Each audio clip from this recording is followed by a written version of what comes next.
Hey everyone, what is going on? Happy November, and today I am back with another Should You Buy video, and it is going to be on the very exciting product of 2019-2020 Panini NBA Hoops Basketball. So for some of you that follow my channel, you already know that my overall impressions of Hoops Basketball is positive. I've always talked it up pretty well, and I always think a collector should always be buying NBA hoops every year, but I'm not going to give anything away just yet on the Should You Buy video.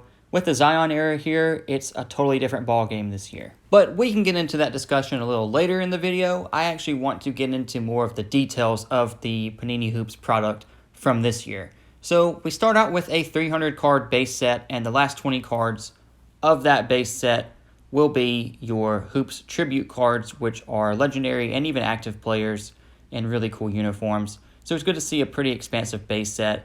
It will return all of your red backs, your silvers numbered to 199, green numbered to 99, blue explosions to 49. All of that great stuff will be returning in NBA Hoops, so you should be able to receive your good selection of serial numbered cards.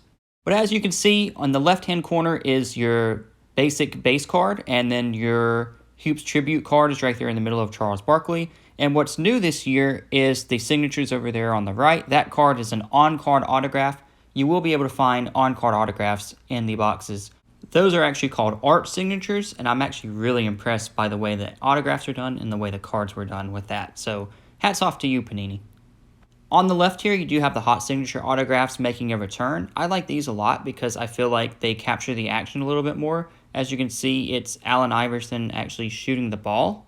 The Courtside Inserts actually look to be about the same as they were last year. The rookie ink I was impressed with because they are a little bit more colorful and a little bit more vibrant, so it's really cool and I think they stand out a little bit more. Next page actually gives you a better look at the proofs, the zero gravity inserts, and the Legends of the Ball inserts. I think they were cool, but nothing crazy that stood out to me as far as those inserts. Here's a better overview of all the inserts that you can pull from NBA Hoops. I like the Zion at the bottom, not just because it's Zion, but the way the card is done. It looks like the front of a magazine or poster. So those are really cool to collect, and I think you could easily go for a set of those. I also thought second best insert on this page was the Arriving Now ones. Those were pretty cool in my opinion. And actually top middle is your Class of 2019 inserts. There's actually 15 different cards of those. But the bottom picture is a picture of all the NBA rookies from 2019. So I thought those were really well done, and I'm excited to get my hands on some of those. Next, one of my most favorite cards in all of NBA Hoops, I'm assuming it's an insert, but I'm really not sure, is the Frequent Flyers. I figured I'd throw that into this video to be on the lookout for those, because they're really well done and they really capture the player in an action shot.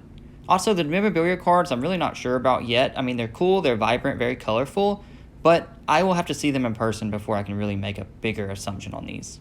I also really don't like how small the jersey swatch is. I actually think that there's more space on the card. There's just a bunch of free space around the jersey swatch. They could have made that jersey swatch a lot bigger. Now moving into the selling points of these boxes, there's going to be 8 cards per pack, 24 packs per box, so you're going to get a lot of base cards and just inserts per hobby box per average, and then 20 boxes per case. Each box break does come with 2 autographs and 24 inserts / parallels per box. So definitely a lot of cards. You're going to get your hands on a lot of the top rookies from this year. And I would encourage you actually to go after hobby instead of retail. While I don't think it's a bad idea to pick up a retail blaster box or just regular packs of NBA hoops, you can always collect more of these cards. I think hobby is great to go after because unlike most of the 1920 products that you can hardly find for a hobby box under $200, these are going to start around $100 to $128 a box. And it's going to give you, to me, some of the best value you're going to find in 1920 all year. So I would definitely consider hobby. You're going to get a lot more from hobby in NBA hoops than the retail version. And opening hobby is always a lot more fun in my opinion. Now moving on to Should You Buy 1920 NBA Hoops Basketball.